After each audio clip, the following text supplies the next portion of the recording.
बिस्मिल्लाहिर्रहमानिर्रहीम। अस्सलाम वालेकुम व्यूअर्स, मैं हूं मखदूम अमीर हैदर हाशमी और आप देख रहे हैं मेरा YouTube channel Hashmi organic farming.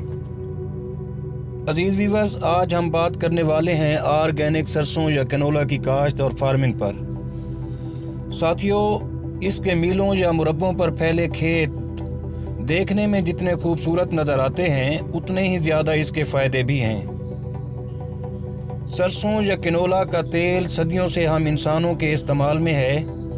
कभी हमने इसे खानों में इस्तेमाल किया तो कभी सर और जिस्म पर लगाया और कभी इससे बेशुमार मसनूआत तैयार की और इसकी खल जानवरों और परिंदों की खुराक बनी।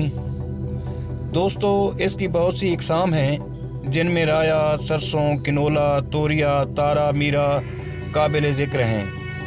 लेकिन इनमें राया और कैनोला अहम है क्योंकि इसका बीज बड़ा होने की वजह से इसमें से तेल ज़्यादा मिकदार में निकलता है।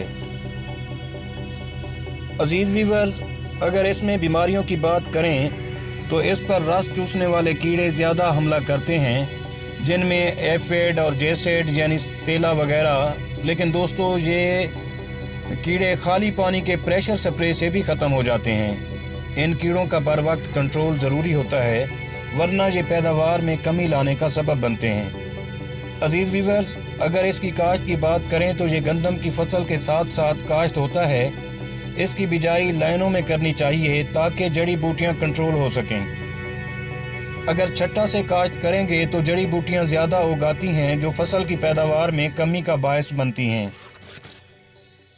और साथियों, अगर इसके बीज की बात करें तो 1 एकड़ में 1 से 1.5 किलो तक इसका बीज आता है। और अगर खादों की बात करें तो इसमें गोबर की गली सड़ी खाद 5 से 8 ट्राली बवक्त काश्त ज़मीन में अच्छी तरह मिलाएं। इससे आपकी फसल सेहतमंद और ज़्यादा झाड़ वाली तैयार होगी। और इसी तरह अगर ज़मीनों की बात की जाए तो ये अच्छी मेरा और भाल वाली ज़मीनों में ज़्यादा पैदावार देता है। इसको चिकनी मिट्टी और रेतली ज़मीन में हरगिज़ काश्त ना करें क्योंकि इन ज़मीनों में फसल कमज़ोर होती है और पैदावार में कमी वाक़या हो जाती है।